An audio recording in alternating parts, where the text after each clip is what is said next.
불산에서는 이런 황당한 사연도 올라왔습니다. 진짜 있었던 일인지 여부는 좀 살펴봐야 할 것 같은데 일단은 커뮤니티에 올라온 글입니다. 함께 보시죠. 중앙일보와 오늘 머니투데이에 보도되고 있는데 누리꾼 A씨의 주장에 따르면 2달 전 A씨가 울산의 한 아파트를 5억 원에 샀어요. 계약을 한 거예요. 5억 원에 아파트를 딱 샀어요. 계약금을 5천만 원 이제 쐈다고 합니다. 이달 초에 그런데 이 울산 동네가 집값이 폭등했다라고 주장하고 있어요. A씨가 계약한 집값이 계약하고서 얼마 안 돼서 1억 원 이상 올랐다. 집 산 사람 입장에서는 6억짜리 집을 5억에 샀으니까 이득한 거고 집 판 사람 입장에서는 좀만 참으면 6억에 팔 수 있었는데 5억에 팔았으니까 1억 원 손해본 거죠. 그래서 이분의 주장에 따르면 A씨가 상황이 불안하니까 잔금 일부라도 좀 내가 먼저 입금하고 싶다. 집주인이 좀 변심하면 어떠냐라고 공인중개사에게 얘기했다고 합니다. 그리고 입금 후 집주인에게 통보했다고 합니다. 그런데 집주인이 A씨에게 돌연 중도금으로 인정 못하니 원한다면 돌려드리겠다. 배액배상 계약 파기 안 할 테니 잔금 치르는 날 보자. 라며 이 잔금 일부를 또 안 받은 거예요. 자, 여기서부터 좀 뭔가 이상하다는 건데 2시간 뒤 집주인이 갑자기 A씨에게 안 되겠다. 집값 5천만 원 올려달라. 아니면 계약 파기할 것이다. 자, A씨가 집주인의 요구를 거절했다. 잔금 치르는 당일 집안 곳곳 집주인이 까나리 액젓으로 뿌리고 도주했다. 라는 사연입니다. 라며 이런 글을 직접 올렸다라는 것이 오늘 여러 조간신문들에 보도되고 있는 상황입니다.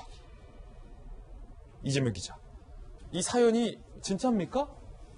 글쎄요, 저게 이제 지난 주부터 주말부터 이제 보도가 됐던 거죠. 그리고 울산에서 있었던 일이기 때문에 커뮤니티에 있었기 때문에 정확히 확인은 안 되지만 아마 언론이 인터뷰도 한 것 같습니다. 그렇기 때문에 전혀 사실 무근이다 이렇게 볼 수는 없을 것 같고, 과연 집주인이 어디까지 했느냐 이건 정확하게 확인되지 않았지만 앞으로 만약에 수사가 이루어진다면, 그러니까 어쨌든 거래가 이미 이루어진 상황에서 까나리 액젓을 뿌리고 그다음에 장판이나 벽지를 훼손하고 했다 그러면 이건 사실은 어떤 재산권 침해이기 때문에 만약에 수사가 이루어지면 더 정확하게 밝혀지겠죠. 근데 어쨌든 간에 지금 그러니까 계약을 하고 난 이후에도 몇 달 사이에도 집값이 계속 올라가다 보니까 저 현상이 빚어진 거죠. 그러니까 2달 만에 또 집값이 계속 올라가니까 집주인 입장에서, 그러니까 전 주인 입장에서는 조금이라도 더 돈을 받고 싶은 마음이 있는 거고, 그런데 당연히 계약한 입장에서는 당연히 이전에 계약을 잘했다고 생각하겠죠. 그러다 보니까 저런 이제 마찰을 빚어졌고 돈을 좀 더 올려달라 싫다 그랬더니, 그러고 나서 잔금을 치르고 나니 이제 저렇게 까나리 액젓을 곳곳에 뿌려놓고 장판과 벽지를 훼손했다는 건데, 참 이게 부동산이 진짜 자고 나면 눈 뜨고 나면 진짜 부동산이 계속 급등하다 보니까 저런 씁쓸한 일까지 벌어진 게 아닌가 싶습니다. 박수현 대변인이 옆에서 끄덕끄덕하면서 안타까운 마음으로 이 사연 들으셨는데, 네. 혹시 야당에서 주장하거나 일각에서 주장한 것처럼 정부가 전세난과 관련돼서 임대차 3법의 과오를 인정하고 수정할 의지는 아직 없는 겁니까? 글쎄요. 제가 누차 말씀드리지만 임대차 3법은 아주 오랜 기간 정치권의 토론을 거쳐서 나온 결론들이에요. 근데 그것들이 이제 부작용을 이 정부가 쉽게 말하면 시뮬레이션을 좀 제대로 못했다거나 보완 대책을 못한 지점을 지적하시는 것은 인정을 해야 된다고 이제 보는데, 그렇다고 해서 빈대 한 마리 잡자고 초가상칸을 태울 수는 없는 노릇이라는 말도 있듯이, 하여튼 요것은 조금 더 분석을 해봅시다. 그러나 하여튼 야당에서 지적하는 시장의 상황을 좀 면밀히 지켜볼 것이다 말씀을 드리고요. 조금 아까 이제 종합부동산세에 대해서 한 말씀만 정리를 좀 해드리면, 저는 개인적으로 이런 생각을 가지고 있어요. 노무현 대통령 때 도입한 이 종부세가 첫 해에 세금 납부율이 98%였고 두 번째가 99%였거든요. 그리고 정권이 이제 바뀌었어요. 그리고 나서 이제 이명박 정부 때 종부세가 좀 흐지부지 좀 완화됐거든요. 유명무실해진 거죠. 저는 개인적으로 그 부분이 가장 안타까워요. 한 번만 종부세를 강하게 유지했다면 지금 강남의 이런 어떤 아파트의 문제들이 저는 잡혔을 거라는 개인적 소신을 가지고 있어요.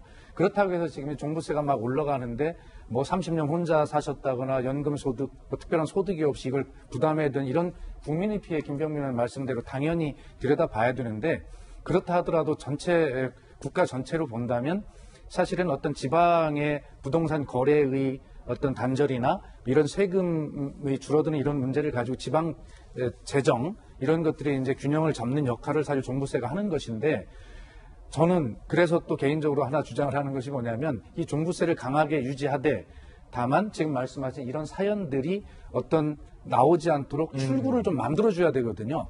그래서 지금 이제 부동산 정책이 이제 보유세 강화하는 거 저는 찬성합니다. 그런데 거기에 거래세, 취득세 이런 모든 것들을 다 이제 막는 거잖아요. 규제를 하는 것인데 어느 한 부분인가는 출구를 열어줘야 된다고 생각해요. 이런 부분들을 이제 정부에서 이런 것들 면밀히 들여다보면서 원칙론적인 정책의 방향은 맞되 그런 출구를 어딘가 틀어주는 방법을 반드시 좀 찾아야 한다고 생각합니다. 예, 이 정부 정책의 또 유연성을 강조하는 돌직구였습니다.